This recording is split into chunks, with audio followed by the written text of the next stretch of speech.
Bismillahirrahmanirrahim. Assalamualaikum warahmatullahi wabarakatuh. Izin perkenalkan, nama saya Jidana Segara, NPM 19060666. Di sini saya akan memaparkan hasil review saya tentang resume dari komponen sistem pakar. Oke, untuk yang pertama, sebelum kita ke struktur sistem pakar, saya akan menjelaskan terlebih dahulu tentang pengertian sistem pakar. Pengertian sistem pakar. Sistem pakar adalah suatu program komputer yang dirancang untuk mengambil keputusan, seperti keputusan yang diambil oleh seorang atau beberapa orang pakar. Menurut Marimin, pada tahun 1992, sistem pakar adalah sistem perangkat lunak komputer yang menggunakan ilmu, fakta, dan teknik berpikir dalam pengambilan keputusan untuk menyelesaikan masalah-masalah yang biasanya hanya dapat diselesaikan oleh tenaga ahli dalam bidang yang bersangkutan. Dalam penyusunannya, sistem pakar ini mengkombinasikan kaidah-kaidah penarikan kesimpulan atau interface rules dengan basis pengetahuan tertentu yang diberikan oleh satu atau lebih pakar dalam bidang tertentu. Jadi, kombinasi dari kedua hal tersebut disimpan dalam komputer, yang selanjutnya digunakan dalam proses pengambilan keputusan untuk penyelesaian masalah tertentu. Oke, untuk pembahasan yang selanjutnya tentang struktur sistem pakar. Ini adalah hasil resume yang saya kaji atau yang saya review dari beberapa website dan jurnal.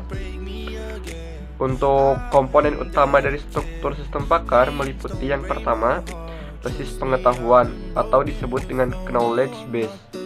Basis pengetahuan merupakan inti dari suatu sistem pakar, yaitu berupa representasi pengetahuan dari pakar. Basis pengetahuan tersusun atas fakta dan kaidah. Fakta adalah informasi tentang objek, peristiwa, atau situasi. Kaidah adalah cara untuk membangkitkan suatu fakta baru dan fakta yang sudah diketahui. Menurut Gordon, pada tahun 1986, dalam Utami, tahun 2002, basis pengetahuan merupakan representasi dari seseorang pakar, yang kemudian dapat dimasukkan ke dalam bahasa pemrograman khusus untuk kecerdasan buatan. Misalnya, Prolog atau LISP, atau Shell Sistem Pakar, atau misalnya XSYS, PC+, Kristal, dan sebagainya. Untuk struktur sistem pakar yang kedua, yaitu mesin interferensi atau bisa disebut interference engineer.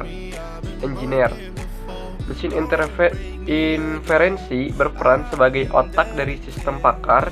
Mesin interferensi berfungsi untuk memandu proses penalaran terhadap suatu kondisi berdasarkan pada basis pengetahuan yang tersedia. Di dalam mesin inferensi, terjadi proses untuk memanipulasi dan mengarahkan kaidah, model, dan fakta yang disimpan dalam basis pengetahuan dalam rangka mencapai solusi atau kesimpulan.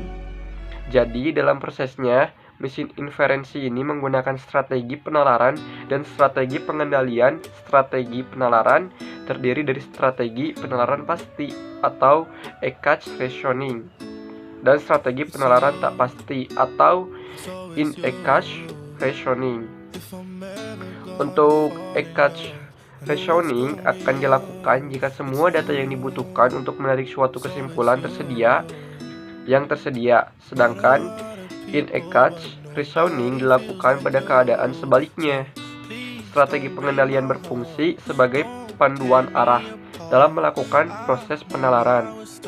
Terdapat 3 teknik pengendalian yang sering digunakan, yaitu forward chaining, backward chaining, dan gabungan dari kedua teknik pengendalian tersebut. Untuk yang ketiga, basis data atau bisa disebut database. Basis data ini terdiri atas semua fakta yang diperlukan, di mana fakta-fakta ini tersebut digunakan untuk memenuhi kondisi dari kaidah-kaidah dalam sistem.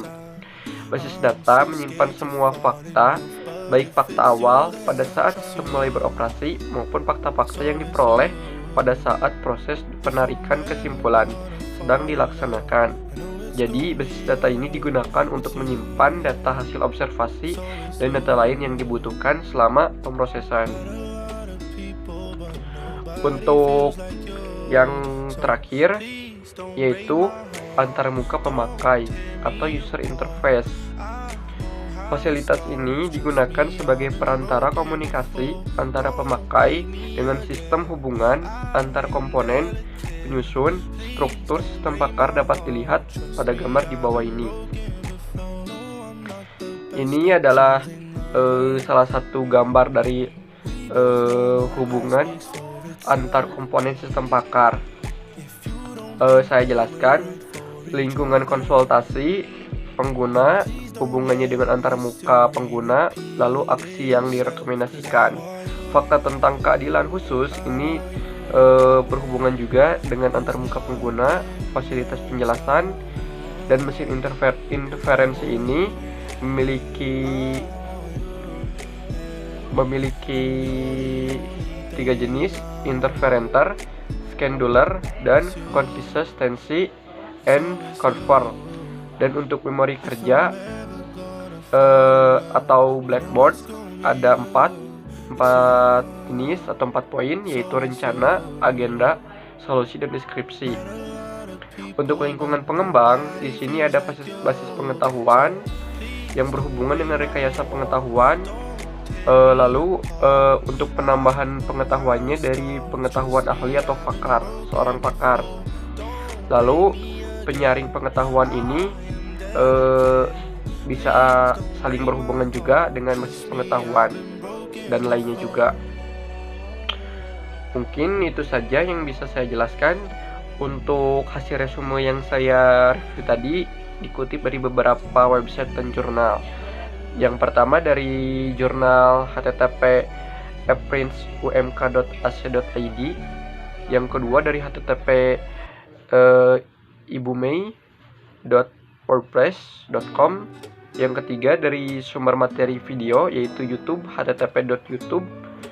Dan yang terakhir juga dari website, yaitu http ipansa.github.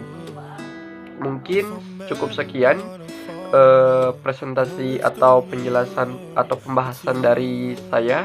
Mohon maaf bila ada kesalahan, salah-salah kata atau salah-salah pembahasan. Mohon maaf untuk semuanya. Wabillahi taufiq wal hidayah. Wassalamualaikum warahmatullahi wabarakatuh.